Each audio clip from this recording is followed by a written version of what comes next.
Hello to my viewers. My name is Melinda Moulton, and this is Moments with Melinda. And I am honored today to have as my guest, Russ SCULLY. Russ, thanks for being with me today. Thank you for having me, Melinda. I am so excited. I've been watching your career the last 20 years, 22 years that you've been here in Burlington. And let me tell my viewers a little bit about you.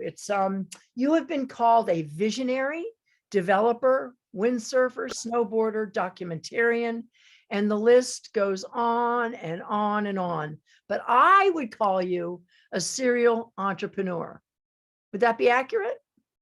I think that is accurate. I think that's, yes, I think it's a great description. And yeah, I think it's hard to sort of figure out how to describe that activity, but yeah, I think that sums it up really well.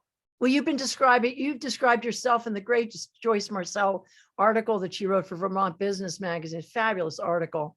And you described yourself as an onion. Yeah, Joyce did a great job. I was really impressed with the way that she essentially dissected that entire story. And yeah, I think she described it as an onion. I think, the idea is there's a lot to unpack there. It's been a long journey. I can't say enough about how much fun Roxanne and I have had in the process of sort of evolving as Burlingtonians in our time here. And I just feel like everything we've done sort of sets the stage for what's to come. And everything we've done is really sort of, it's really followed nicely on the things we've done in the past. And the thing about both you and Roxanne is that you have a very high level of humility and humbleness. And so I'm going to try to rattle that a little bit and get you to celebrate a little bit who Russ SCULLY is. Tell us a little bit about your childhood, Russ. Okay, well, growing up in New Jersey, I was one of 4 kids. I have a fraternal twin brother, who lives out in Bozeman, Montana now. I have a brother who's a year and a half younger than my sister, who's 5 years younger. She lives in Charlotte. So she and her husband, Matt Strobeck, live in Vermont as well. Childhood was really pretty nice. My dad grew up in Manhattan. He's a New York City guy through and through. He was a scholarship student through elementary school, high school, and college.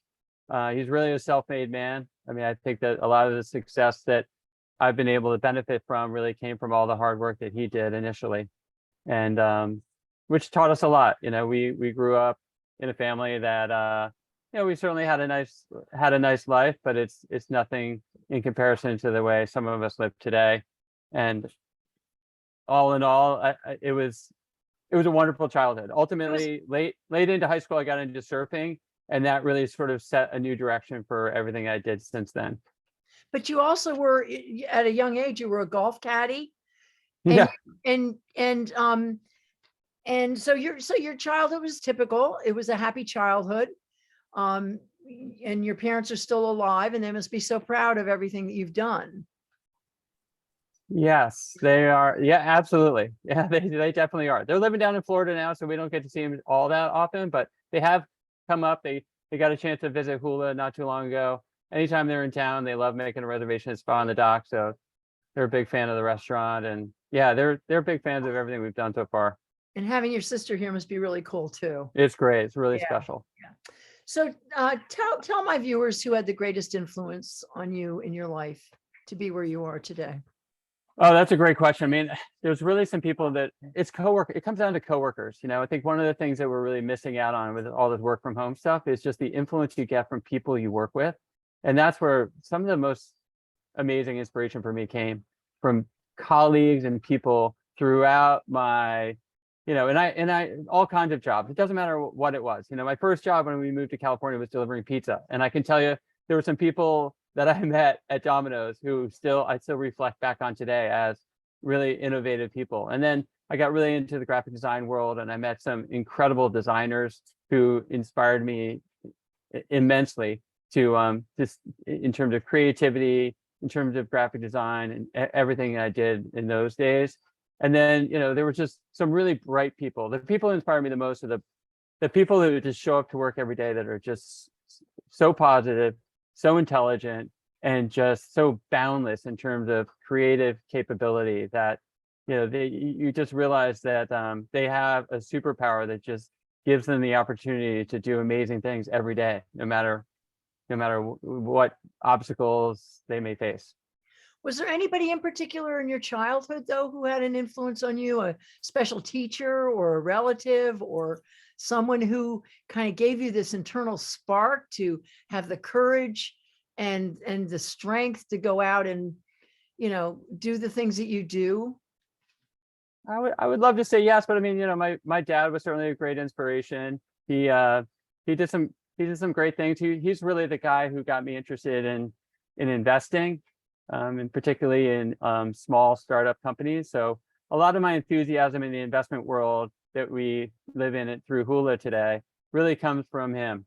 And he was a guy that really wanted to focus on studying companies and helping them grow. And he really got fascinated with the stories of the early entrepreneurs and even some of the growth stories. And so I think a lot of that energy came from him initially. Has he been involved at all in the work that you're doing now? Do you use him as a mentor in all of the projects that you're working on?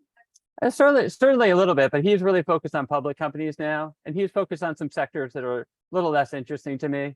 I really like kind of the early stage stuff, the really innovative stuff. I think that the things that are really innovative also in the sense of really kind of cleaning up some of the problems that we've experienced in the past, and really like those kind of companies and those kind of categories are a little bit more they're a little bit more in tune with kind of my values and my mission and things I'm interested in. Also, often they're younger people. They're right. Absolutely. And there's also, the interesting thing about the startup world, it's just, it's higher risk, very early stage stuff. It's not for everybody, there's a large segment of investors out there who are really interested in more of like growth stories of things where, hey, we've got a great management team, we've got a great technology, we're set for growth, we just need additional capital to grow. Those investment strategies are a lot different than the early stage stuff of, hey, here's a young woman or man with this great idea in this interesting sector that could do really well, and they're based in Vermont. Tell me more. I mean, those are the stories I'm really focused on now. So what are some of the startup companies in Burlington that are in Vermont that you've been impressed with over the last 5 to 10 years? I mean, nobody can say more about Beta than I can at this point, but I mean, that story is just absolutely fascinating. So well grounded in Vermont with a Vermont founder who's unwavering in terms of his interest in staying in Vermont and growing this company in Vermont. So I love what Kyle and Katie Clark are doing. That whole story is fascinating. Ryan McDevitt, PhD out of UVM, doing rocket propulsion technology. He's growing his company over at Hula right now in this really exciting sector. The small satellite industry is growing at an exponential rate right now. These guys are literally a bolt-on to small satellites, and they've created essentially the best propulsion system in the world right now. And they're right here in Vermont. It's super exciting. That's outstanding. Yeah. Clayton Felivel, who's a guy who grew up in Richmond, Vermont, double PhD in machine learning over in Cambridge, England. He's got a fascinating story as well, all about things that he's doing with machine learning and drug discovery. So there's a lot of great stuff. Artur Adib, who's running Biocognitive, he was one of the original engineers at Twitter.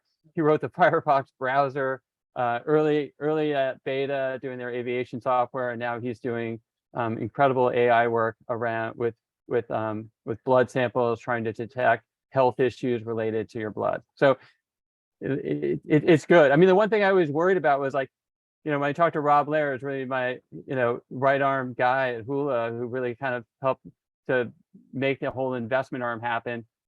One of the things that we always worried about was, hey, are we ever going to run out of opportunities? Because we're in such a small market. And so far, we're really pleased to say that things are only getting better. I think that a lot of the work and a lot of the companies that have already created a lot of the noise in the news around Burlington are just creating more activity. And so it's really kind of feeding itself. So ultimately, the dream would be that we create an ecosystem that really kind of supports itself, sustains itself, and we'll see endless opportunities emerge from all the stuff that's already going on.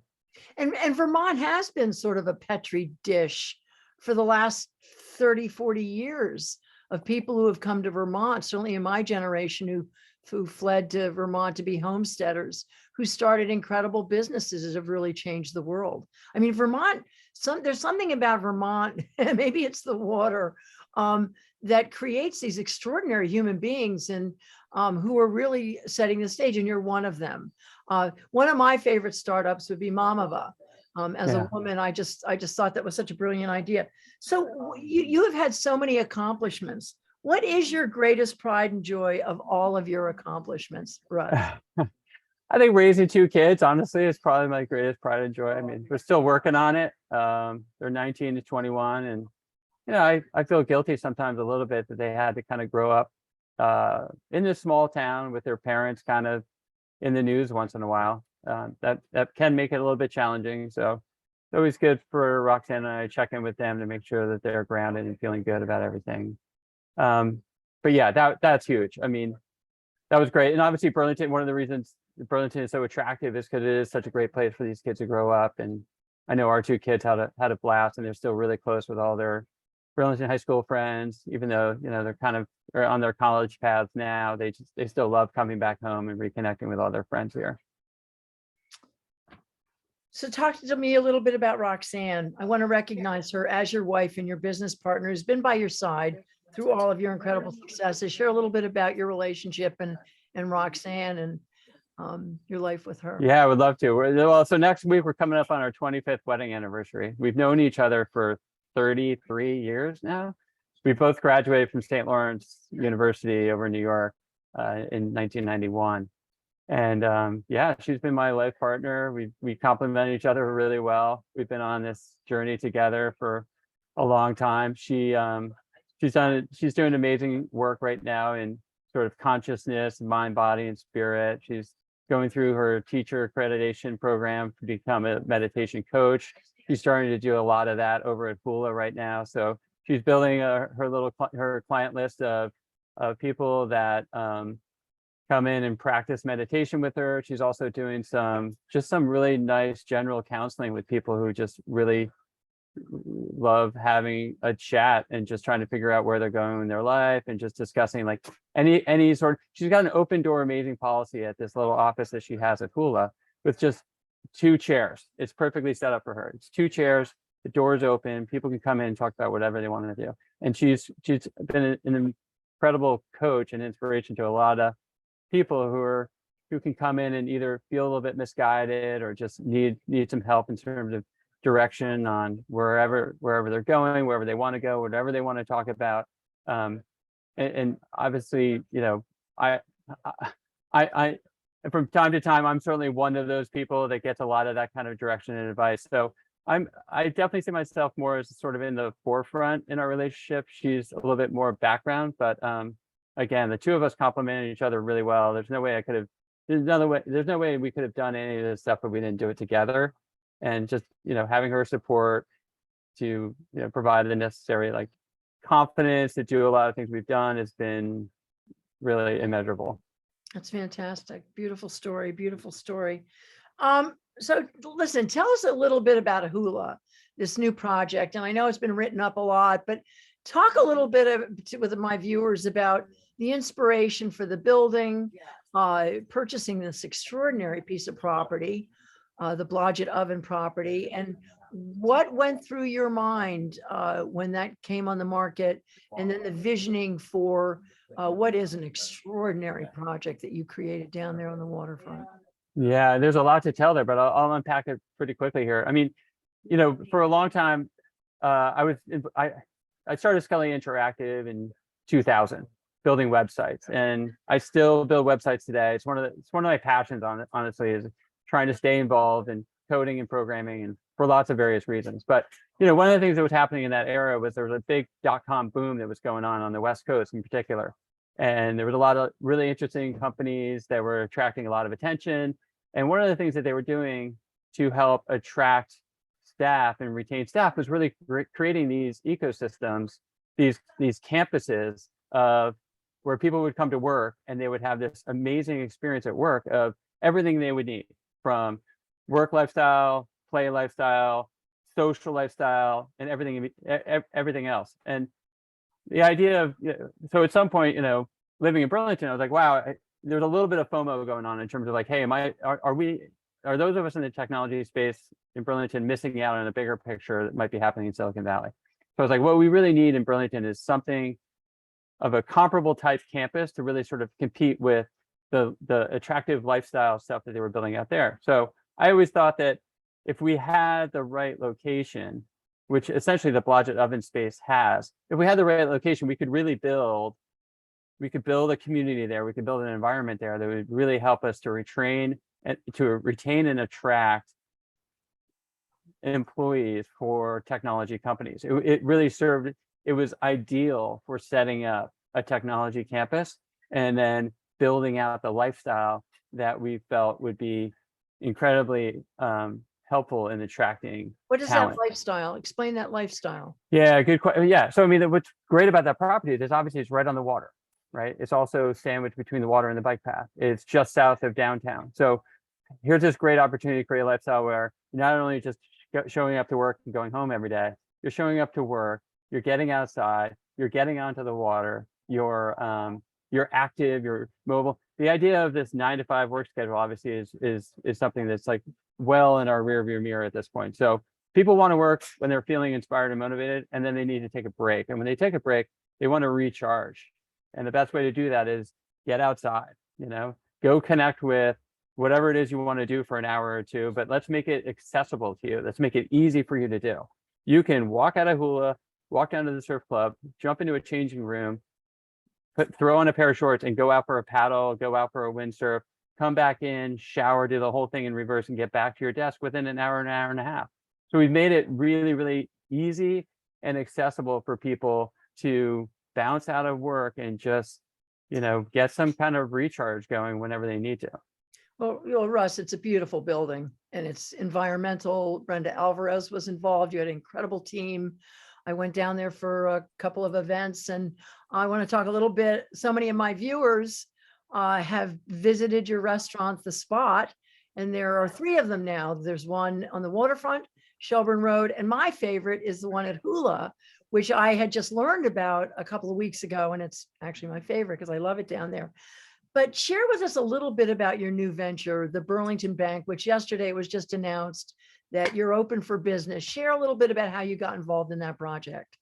Yeah, I'm certainly involved in that project, but not as involved as many of the other people who are involved. So I think that, but I'm a huge fan of it. I've known Jeff Hessling for a long, long time. I've gotten to know a lot of the other founders of the Burlington Bank through starting Hula and really broadening my network through all kinds of people that I've met as a result of building out the Hula space. There's a lot of people on that list of founders that are all passionate about Burlington. Everyone on that list is somebody that I can honestly say absolutely loves Burlington and really wants to support Jeff Hessling and what he's doing. And so I'm just really excited to have, I'm not an expert on the banking world, but I will say that having for a startup or for a company looking for capital, it's a lot easier to walk in and talk to your neighbor about your own local ecosystem than it is to a larger bank. And I think that's really what Burlington Bank is trying to recreate is just the familiarity of our market, the familiarity of the industries in our market, and just being focused specifically on commercial lending. And that's what I'm most excited about.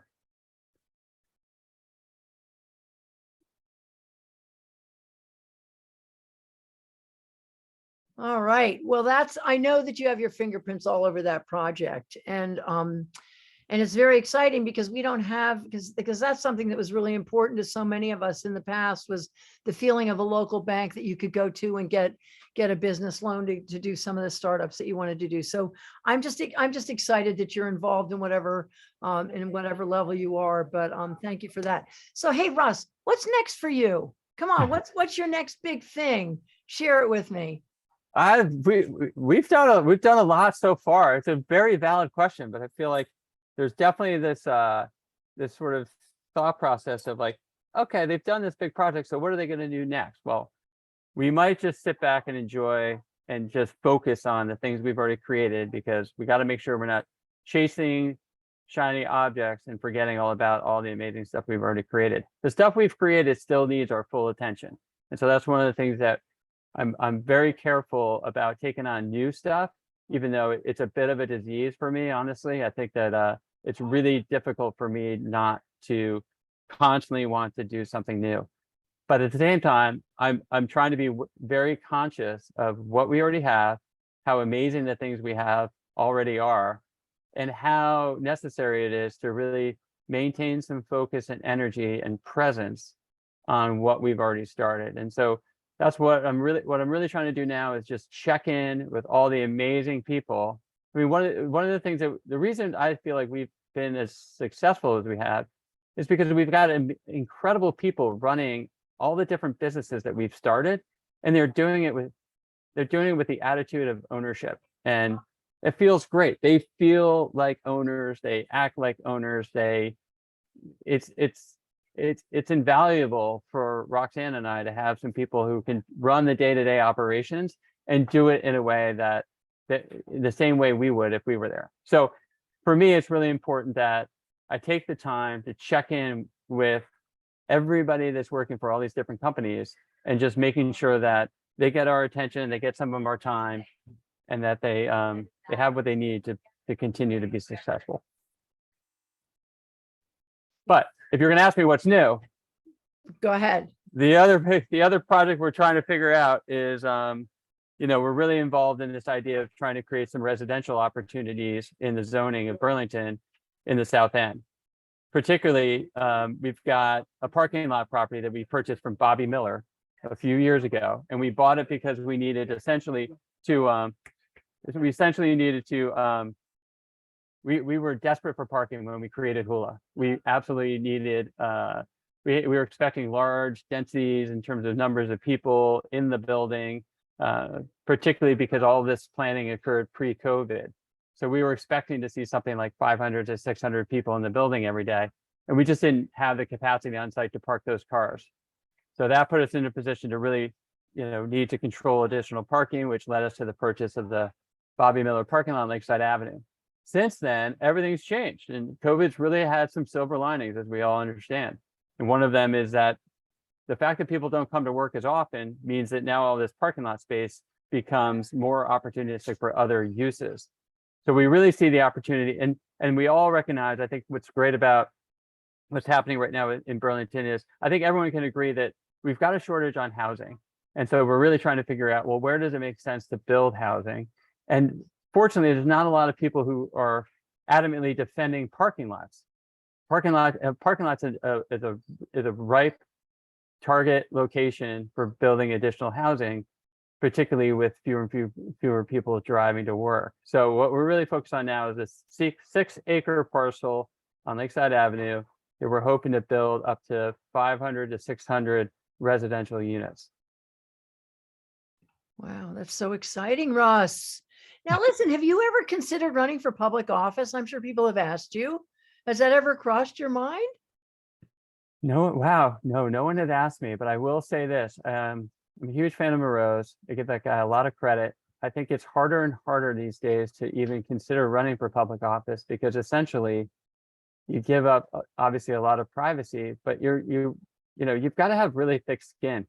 People have gotten, I think, more and more cruel.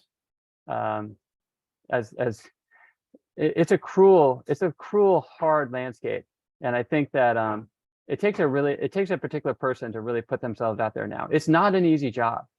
It's a very difficult job, and there's not a lot of gratitude for doing the job. And ultimately, there's going to be people that you're not going to have friends. Not everyone's going to like you, and that's okay. That's absolutely okay. But the problem is the people who don't like you, they make it very public that they don't like you. And it can be really, it's destructive.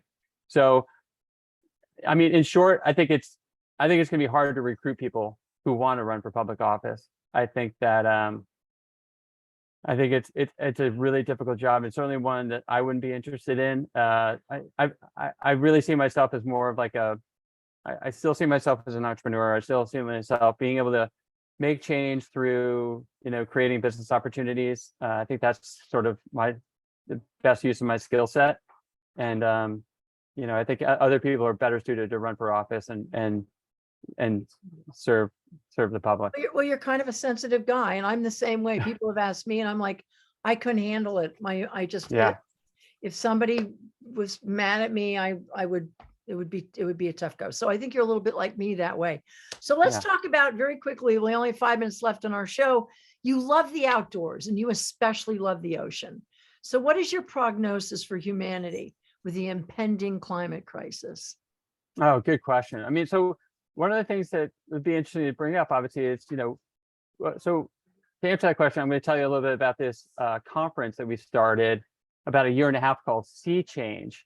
And Sea Change is really all about creating a space, creating a platform to talk about some of the world's biggest issues. And we do that at Hula through this conference called Sea Change. We run it every 6 months.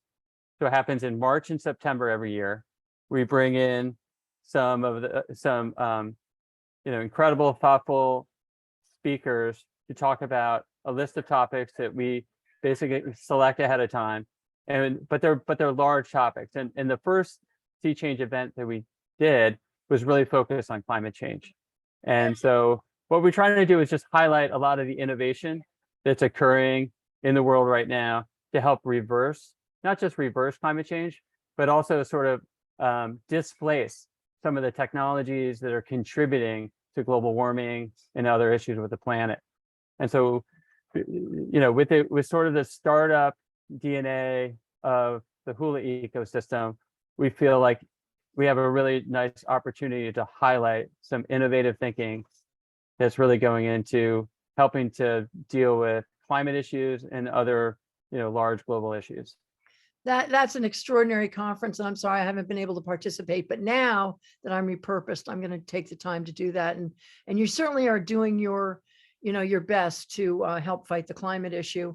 And Hula is a sustainable lead building, and thank you for that.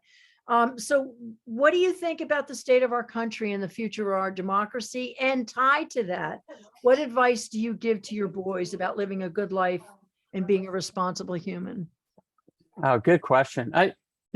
So I am somewhat apolitical, right? As I said before, but one thing that I think one of the things I'm certainly recognizing that I think is definitely a problem is this increased polarization that's occurring in the country, right? We've got to stop this kind of behavior of us versus them. I know there's a lot of smart people working on this who are well more versed in it than I am. But I think if all of us kind of just take a moment to just look at what's occurring and see how it's trending, I think we'll all recognize that everyone's getting more and more polarized. And what's really missing is sort of this purple area, right? We've got the reds and the blues who are just constantly really just thinking about supporting their party and party preservation, in my opinion. What's really missing is sort of this purple space of, hey, there's this middle ground area where we can have some conversations and really trying to figure out some compromise. And I just feel like we're going the opposite direction, where we're just going towards more polarization, and that really concerns me. So, I mean, for our kids, and it comes up in conversation in our family once in a while. It's really kind of interesting to hear this younger generation's perspective on a lot of the things that my generation sees as a problem. And I think some of this stuff we're going to hopefully, and I'm an optimistic thinker, but my feeling is some of this stuff is going to be corrected through the future generations coming in and taking control, and after witnessing how all of us in our current generation handle things. And I think they're going to do a much better job. I really do. And I think it's important for people to really kind of focus on the fact that, listen, we got to be careful, particularly with digital media and all the online platforms that everyone's on. Just please understand that those platforms they're engineered to create additional polarization. So I think it's important that people understand that there's two sides to every story. Please take some time to sort of understand a problem as best you can from each side, and then form your own opinion. Beautifully said. Very diplomatic. And I so appreciate your view about all of this. We're coming to the end of my show, and I just want to thank you. You're one of these great young minds. I'm 72. I believe you're in your 50s now, your early 50s. I'm 53. You look great, Melinda. Well, thank you. Thank you. That means a lot coming from you. And I know that when I talk to young people, I always apologize for my generation. And I say that I'm really sorry that we didn't, that we were, I mean, our generation started Earth Day, women's rights, disability rights, civil rights. But at the end of the day, you know, we didn't do enough. And your generation is really the leaders now.